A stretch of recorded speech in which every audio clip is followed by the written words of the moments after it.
Today's episode marks my guest's second appearance on the podcast, having first appeared on episode 2 to discuss quantum error correction with us. James and I first worked together at IBM Quantum, and he has now joined Moth Quantum as their chief science officer, or as he put it, Spock.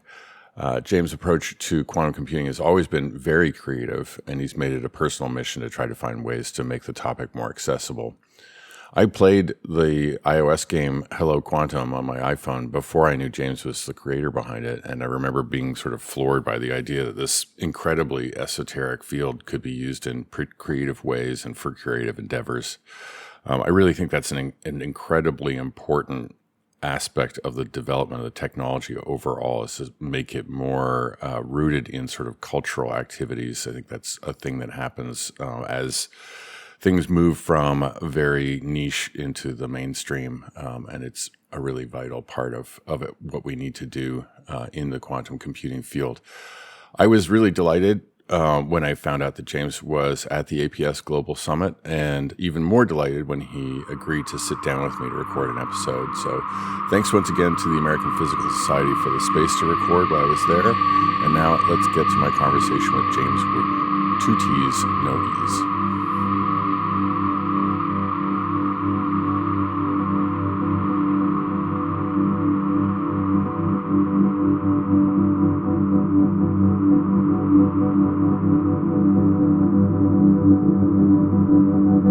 Thank you for having me.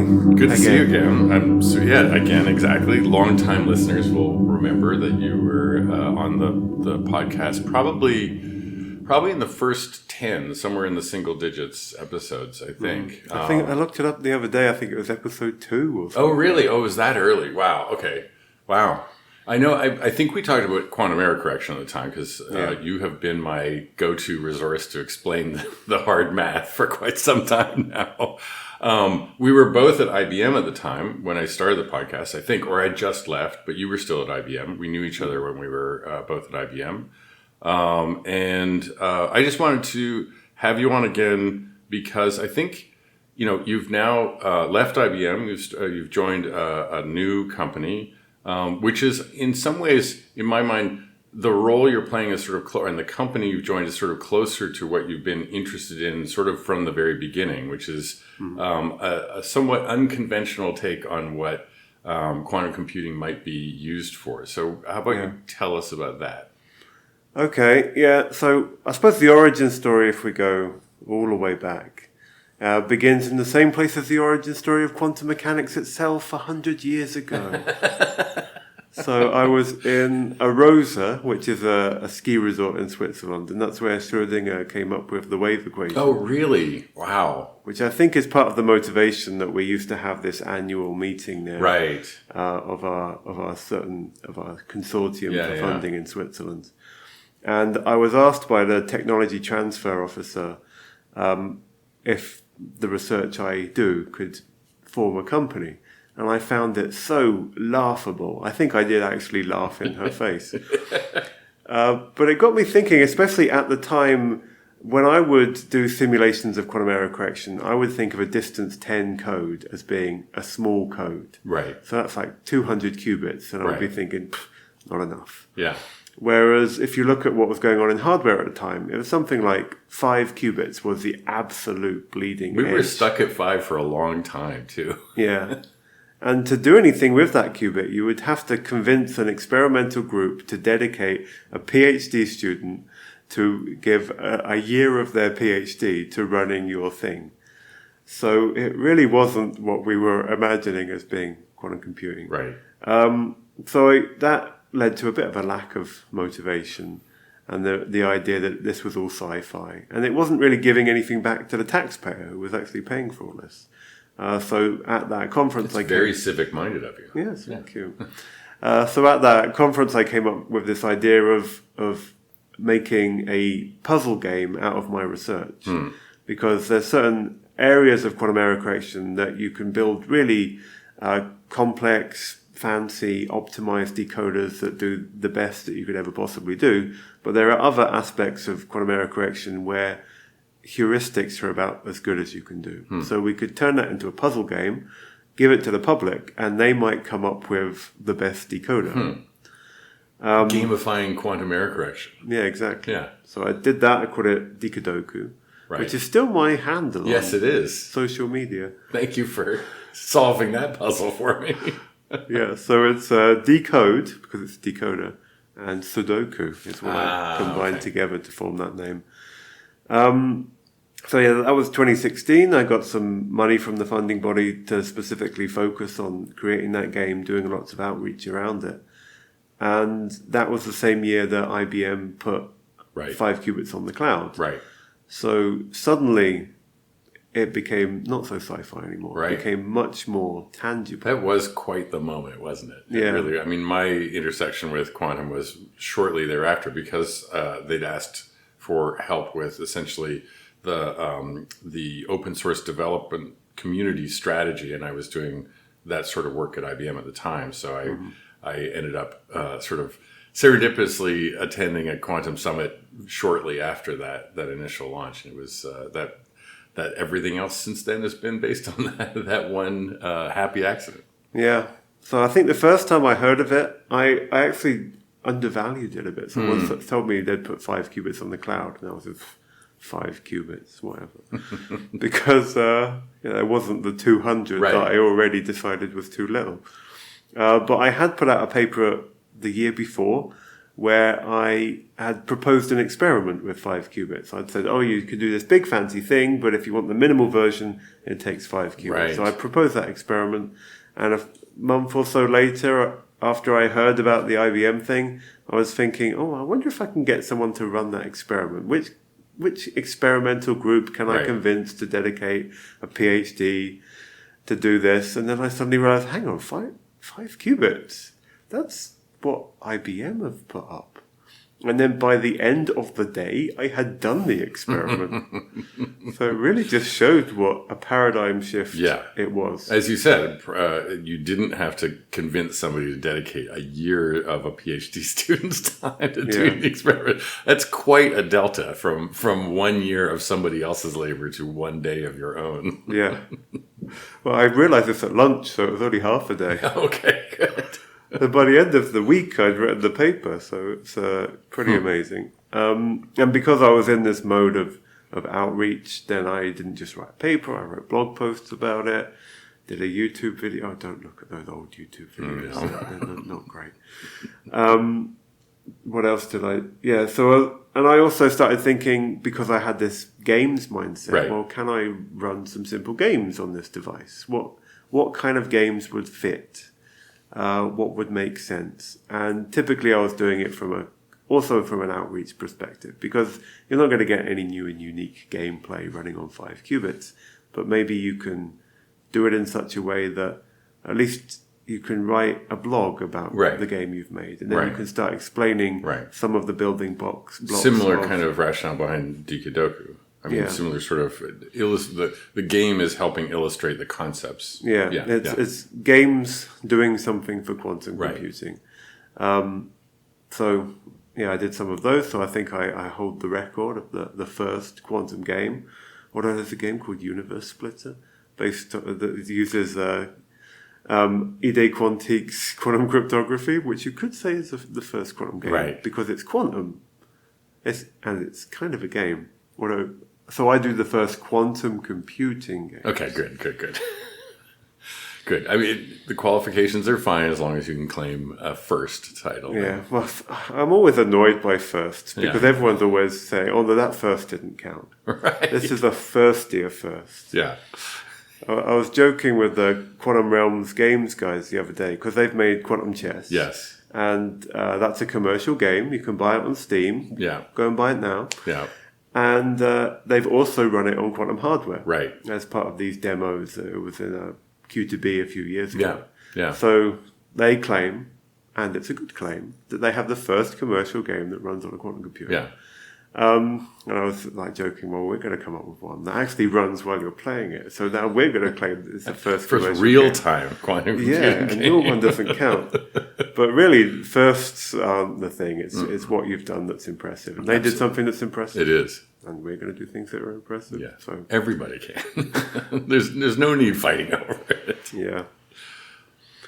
So that got me into the games and the outreach and the using IBM stuff. So then I went to IBM. Actually, the last time I was at the March meeting, which is where we are now, which was in LA, which is basically where we are now. Yeah. And after I'd done all of that outreach and come up with these games and use these quantum computers of IBM, I went to IBM and said, do you got any jobs? Wanting to continue doing this. Right. Because at Basel I had that year where I could unashamedly do this kind of stuff, but that year had ended, so I had to go back to doing proper work again.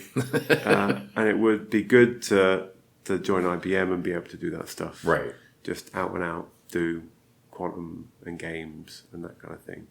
Which, because I was in the community team as it was then, I was able to do this, to focus on education, to write the Qiskit textbook.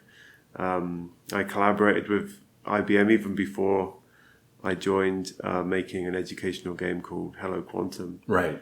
I played that. That was a mobile game. Yeah. Yeah. So I did various things like that, but after a while I really wanted to look at the other side of things. Not what can games do for quantum computers, but what can quantum computers do for games. And one of the first things I did in this was actually, it's kind of a bit of both really. I made a thing called Quantum Blur, and that was kind of motivated by the fact that there had been these quantum hackathons and quantum game jams, and sometimes, well, quite often you would get people turn up to a quantum game jam who knew how to make games, but they knew nothing about quantum. And often people at game jams do come because they want to learn something new. They want to learn a new game engine. They want to learn some other new tool. So they're coming wanting to learn quantum. Right. But it is quite a broad topic. It is. Much as we... And a steep learning curve. Yeah. Much as we who do education about it like to say that there's ways in that are easier. Over the course of a weekend, to both learn quantum computing and make a game based on it is a bit of an ask. Yeah. And what people would often do is discover that a Hadamard followed by a measurement is a random number generator. Right. And they know how to make a game that has a random number generator in. So that would be their quantum game. Right. As quantum as universe splitter, which is not quantum enough. Yeah. So I wanted to allow people to hit the ground running. So I made this thing which is... You can think of it as a way to encode images in quantum states, such that you can then slap down some gates and then see what effect those have to the image. So you don't need to know what the quantum gates are or how they combine before doing this, because you can just do it sort of intuitively. Try some things, twiddle some knobs. And I remember an image in maybe a blog post or something of sort of digits sort of fading in and out of each other. Is that quantum blur? That was a use of quantum blur? Yeah, I think so. Yeah. I also had this, like a teleportation version where you would encode two images and then you could do fractional swap gates, which would do a sort of crossfade effect. I like the fact that you're tying it to something with visual feedback, because that's, for a lot of people, that's an easier sort of educational route than the pure maths or the logical operations, right? If they're seeing what's happening as a result of the gates they're applying, they can sort of wrap their heads around it more easily. So people were able to use that to do some interesting things. Like Qiskit Camp Europe, we had a few games based on it. Other hackathons, we had games based on it as well. But also a motivation was that of procedural generation, because I thought, what can games do for quantum computers? What can quantum computers do for games? And probably one of the most realistic applications is procedural generation, because this doesn't have to run every frame.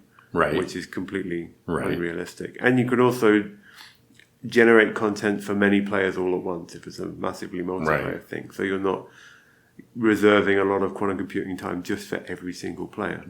So it's a kind of a realistic thing that you can do within the game space. And a very important sort of building block of game design, game development as well, right? I mean, it's not an easy thing to do classically. Not that you can't, but it's a relatively heavy lift depending on what you're trying to do procedural generation of. So it makes a lot of sense, definitely. And that's so. That the first example I saw of that was the sort of island generator, right? You were generating a landscape, a gaming sort of world building, essentially. Yeah. So procedural generation is a very wide church, and on one end there's very difficult computational problems, but on the other end there's things that are a lot simpler. And I found out that back in the 80s, one of the first things that people used as a tool in procedural generation was just blurring, essentially. So they would put some random dots down, blur them, and then that would create a continuous landscape. Right.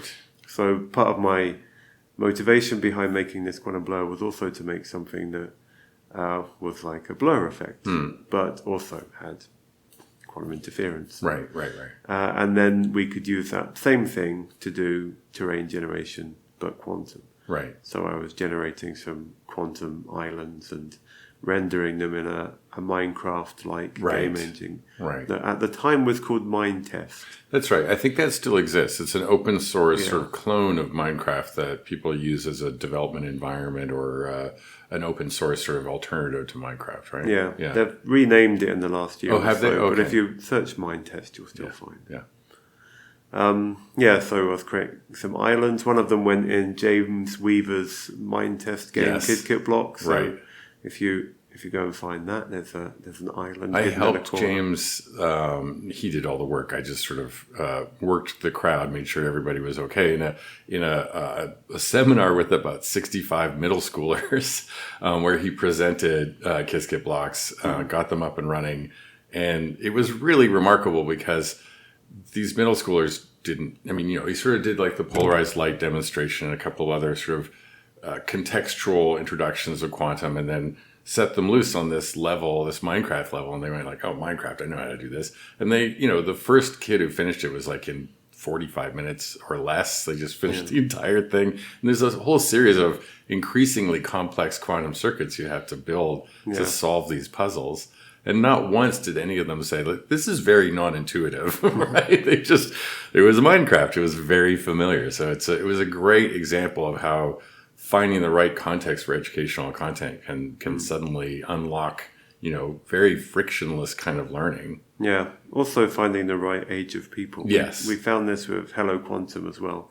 You give it to an adult and they decide immediately that this is too hard. Right. They'll do a few puzzles out of politeness and then say, "Oh, this is too hard for me."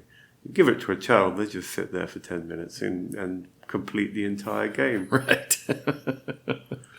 Yeah, I was just talking to Emily Edwards earlier this week, and I brought up something about non-intuitiveness or quantum intuition being hard, and she said the same thing. It's like, well, because we introduce quantum concepts in university, generally, you've already got a formed classical intuition, and you have to sort of undo that work to restructure it to have space for quantum concepts. So definitely age is the age at which they are introduced these concepts is super important. Mm-hmm. Yeah, so it was a bit of a landscape generation tool for a while, and then I showed it to my manager at the time, and he seemed to like it, which is good if your manager likes what you're doing. And it's fun. Yeah. Double bonus. And one of our colleagues, Stefan Schneider, had gone out to a kind of science and art event and met a guy there who was working on using AI as a muse in order to help him transition from being a classical painter to an abstract painter. And so Stefan said, "Oh, come to the lab, see what we're doing." And so I was put out to entertain him. So I showed him Quantum Blur, and he seemed to like it. And 5 years later, he's been using it as his main artistic tool. That's really cool. For that whole time. That's really cool. And does it run on live IBM Quantum computers, or is it like directly using Qiskit just to send circuits to real machines? Well, it can do. Yeah. But because it was designed as a more educational tool, you want to remove the barriers. So right. running it on simulators makes it a lot easier. And you can also run it in weird places, like on little microcontroller games consoles. So usually it runs on a simulator, but we have run it on hardware as well. Yeah. We have a couple of papers on it. On the second one, we show some of the pros and cons of real hardware. The trouble is, because it was just designed as a simple tool, the first gate that is in the circuit is a preparation gate. It is the gate which says, prepare this particular quantum circuit, which on a simulator, super easy to do. Right. But on real hardware, you've got to take that and compile it down into actual gates and then try and run them without getting completely swamped by noise. Right. How many qubits is sort of the minimal, and what's the largest number of qubits you've run Quantum Blur on?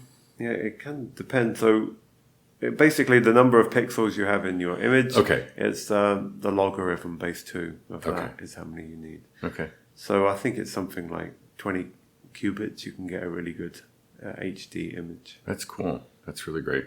And so that is now 5 or so years old. How has that work from Quantum Blur, how's that been evolving, and is that part of what you're doing now with Moth? Quantum Blur hasn't really had much development since then. It's a paintbrush that's out, and Roman's been using it. And I've been looking at other ways that you might use procedural generation based on quantum computing. Some of that is using simulations of quantum time evolution or imaginary time evolution to do things that will be useful. Because you get these kind of evolving systems and also these, what are they called again? Cellular automata used in... cellular automata. Yeah, okay. Used in procedural generation. Right. So that's interesting, is that they have their roots in the very earliest days of classical computing. Yeah. Yeah. That's really interesting. So it's a good motivation to look at whether just interesting quantum dynamics can be used in procedural generation. What is, if I may ask, so imaginary time evolution, what is imaginary about the time? Yeah, it's... The weird thing about imaginary time evolution is it's the least imaginary time evolution. It's just that in the equation for time evolution, you've got this e to the I, your Hamiltonian, and then t.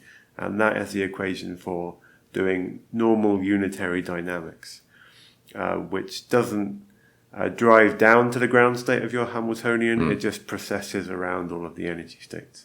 But if you were to remove the I, then, so you're removing the imaginariness essentially, then it means that you actually start driving down to the ground state of your Hamiltonian, which is non-unitary dynamics, which makes it harder to do. So you can think of it as removing the I, or you can think of it as multiplying your time, so having the time not as a real number but as an imaginary number. Okay. And then you get another I, which comes and cancels the first one. Okay. Interesting. So how would that sort of enhance or augment or evolve the idea behind Quantum Blur, or is that a totally separate, the quantum imaginary time evolution? Yeah, it's quite separate. Okay. So I had a paper a few years ago, which I never used the phrase imaginary time evolution in the paper, but it's the way I sort of conceptualize it now, which is that you've got a bunch of AIs playing a civilization-like game against each other. And this is used for geopolitical map generation. You don't think of it as a game in itself. And all of those AIs are controlled by a qubit, essentially. So you have a bunch of expectation values that you measure, and depending on the values of those, you choose a certain strategy for the next move. And so they all make their moves. That leads to consequences in the game world. And then based on those consequences, they should change their strategy. And so the way it's done is that you kind of have a Hamiltonian for each of these qubits and their interactions, which guides what they're currently doing. But if their strategy should change, then you change that Hamiltonian. So you change the Hamiltonian, you apply a bit more imaginary time evolution to push down to the ground state of the new Hamiltonian. And then you're getting this dialogue between the classical dynamics of the game and the quantum dynamics. So is the idea that over time the AI should evolve a more effective strategic response to the gameplay? So the idea is that they will respond. Yeah. So when you say more than. Yes. If you're saying more than classical, no. No, but I mean, I mean, the system as a whole is trying to evolve towards a more effective strategy. Yeah. So it should seem like it is responding intelligently. Not like sentiently, but in some way intelligently to what's going on in the gameplay. So would this be something that potentially could be NPCs or simulating human opponents or bot opponents for a human player? Yeah, so in this case it was more that you run the game to create the map. I see. Because in some games you'll create a world in which you're going to play the game. Right. And so it doesn't just create the map, it creates a whole history behind it. Got it. Okay. So it's like a world, like procedural generation as world building, essentially. Yeah. With actual evolution of the map instead of just pure generation out of nothing. That's really interesting. It's almost agentic. Yeah. I was thinking of a version where one of the players is played by a human. And I was wanting to run that on real hardware. And I was thinking of doing it via a Twitter bot. So the Twitter bot would tweet out the map. And then people could reply to suggest the next move. Well, Blue Sky now. Yeah. So maybe I will revive this for Blue Sky. That was about the time that Twitter bots became a lot harder to create. Right. Even ones that are out and out Twitter bots. We admit being a Twitter bot. Right. The whole point you would follow this is because you like the Twitter bot. Right. They didn't really go anywhere. Yeah. Well, I think Blue Sky is a pretty open development environment, so that might be worth revisiting. So, I've already mentioned this, but you have now left IBM. You've joined Moth Quantum, which is a startup building quantum software. Yeah. You're bringing this sort of line of thinking and theme of quantum for not just gameplay, but creativity in general, I think. Is that right? Yeah. Yeah. Yeah. So I had also gone beyond games a little bit because I was collaborating with Roman, so that's visual art. And we had been looking also at whether we could use DiscoCat, which is this framework developed by people at Quantinuum to do language generation. Generate sentences. That's Bob Koch, I think. Yeah. ZX calculus and language generation. Yeah. But that's any kind of any kind of data structure based around grammar. So you can also do it on music. So we also did a bit of music generation. Very cool. But that's something that other people, especially Eduardo Miranda at Plymouth, has been doing a lot of. Yeah. So based on what I was doing in games and what other people were doing in other areas, there was this idea to create a company. So this company was created called Moth, and once they'd secured some funding, they had already reached out and prepared me for the very concept the knock on the door before they had got any funding. But people say things all the time, of course. But then I got the knock on the door. Yeah, and they said, "Come and join us, be our chief science officer." And I was like, "Oh yeah, like Spock." You have far too many emotions, James, to be like Spock. Yeah, you wouldn't be creative if you were like Spock. I think I'm a Romulan. Oh, that's probably true. Yeah, still got the pointy ears. Yeah, exactly. I'm looking at you. Clearly a Romulan, James. So, I asked them what the plan was, and they tell me the plan, and it's like, what? You just stole this from all my papers and talks, didn't you? That's the highest form of flattery, though. Yeah, so I founded a company without even knowing it. That's nice. That's an efficient process. Yeah. I'd like to do that myself someday. So I signed up, and here I am. That's great. So, okay, so it's quantum computing for creative tools. Is that fair to say? That's what the sort of mission statement would be? Yeah, so we want to bring quantum computing to the creative industries. So you can think of that maybe in the long term. That means being the back end, the quantum computing infrastructure behind anything that would be done by Hollywood, by Sony, and so on. But in the near term, we're not going to be able to do anything with a quantum advantage in the next few years. But the nice thing about the creative industries is that usefulness means something different. Right. I mean, there are applications in the creative industries where you need definite answers to definite problems, just like you do in quantum chemistry and sometimes you just need a blur. Yeah, but there are also applications where usefulness is just bringing something unique. Right. That's what I've found super interesting about your approach right from when we first met. It was or actually before, because I knew your work before I met you.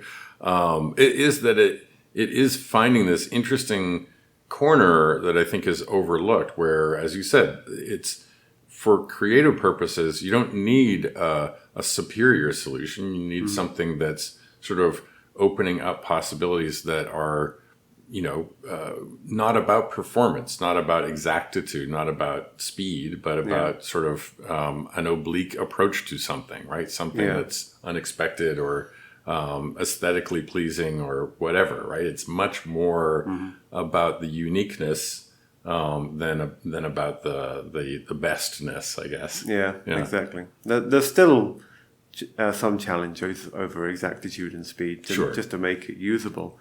And that's another great motivation for the fact that we can deploy products even now that people find useful, and we can learn all of the lessons as what it means to build a product on top of quantum computing already. Right. And build up that expertise so that when it comes to the age where we can actually provide quantum advantages, which I think will be when fault tolerance comes forward. Yeah. Then we already have a lot of experience. Well, and you have the possibility of exposing people in industries which are frankly not being thought of as being potential end users of quantum technologies today. I mean, I don't think there's anybody else out there who's got the media industry in their focus area, because they're thinking about, physical, like chemical processes, materials.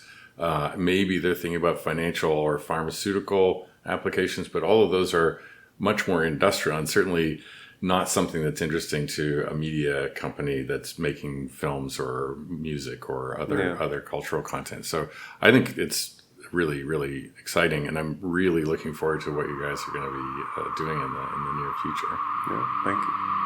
Thanks for joining us. This has been really great. Yeah, thanks for having me. My pleasure. That's it for another episode of the New Quantum Era. Thanks to James Wootton for joining us for a great conversation. The podcast is a production of the New Quantum Era, hosted by me, Sebastian Hassinger, with theme music by Omar Costa Hamido. You can find past episodes on www.newquantumera.com or on Blue Sky at newquantumera.com. If you enjoy the podcast, please subscribe and tell your quantum curious friends to give it a listen.